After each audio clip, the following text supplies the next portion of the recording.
Bonjour à tous, Nicolas Guglielmin de la chaîne philosophique. Je voulais vous parler d'un philosophe médecin, donc Georges Canguilhem, philosophe français né à Castelnaudary en 1904 et décédé en 1995.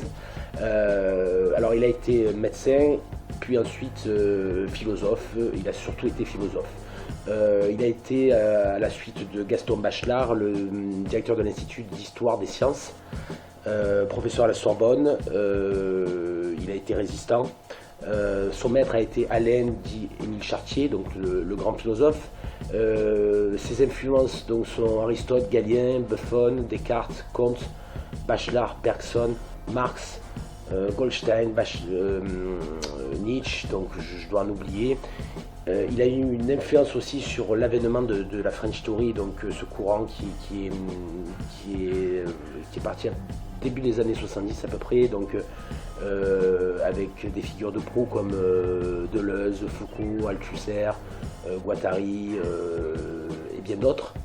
Il a été d'ailleurs notamment directeur de thèse de Pierre Bourdieu, donc le célèbre sociologue disparu assez précipitamment en 2002, qui a une œuvre aussi très importante et considérable. Donc il a écrit deux œuvres majeures pour ma part. Donc celle-ci, c'est sa thèse de médecine, c'est Le normal et le pathologique, écrit en 1966, plutôt édité en 1966. Qu'est-ce qu'il parle là-dedans? Donc très intéressant, c'est le postulat de départ, c'est il dit: est-ce que l'état pathologique n'est-il qu'une modification quantitative de l'état normal? Et à partir de ce postulat, il va débattre, parce que comme c'est un épistémologue, qui veut dire épistémé, donc science, logos, le discours, donc c'est l'étude critique des sciences. Et il fait justement une analyse entre ce normal et ce pathologique. Qu'est-ce qui est normal, qu'est-ce qui est pathologique?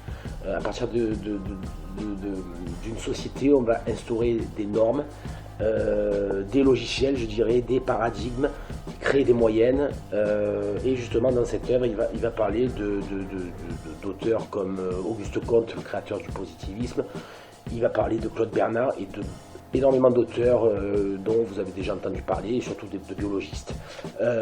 Dans cette œuvre, donc je vous remontre Le normal et le pathologique, Georges Canguilhem, édition PUF. Il parle donc de santé, de guérison, de maladie. Une œuvre très intéressante parce que il met en relation, donc justement, pour les gens qui s'intéressent à la médecine et à la philosophie, vous avez, il corrobore justement les deux, quoi. Il y a une implication, on voit vraiment qu'il a une formation dans ces deux domaines-là. Et après, il y a un vocabulaire qui est assez technique, hein, donc il peut parler de cellules, tout ça. Surtout dans cette œuvre-là, La connaissance de la vie, qu'il a écrit un peu plus tard.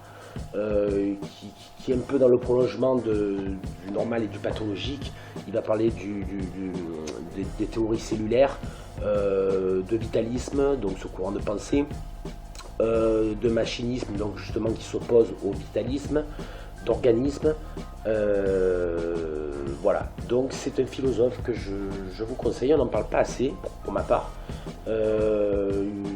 Il a étudié, à lire, parce qu'il a eu une influence personnelle et sur un grand nombre d'auteurs. Voilà.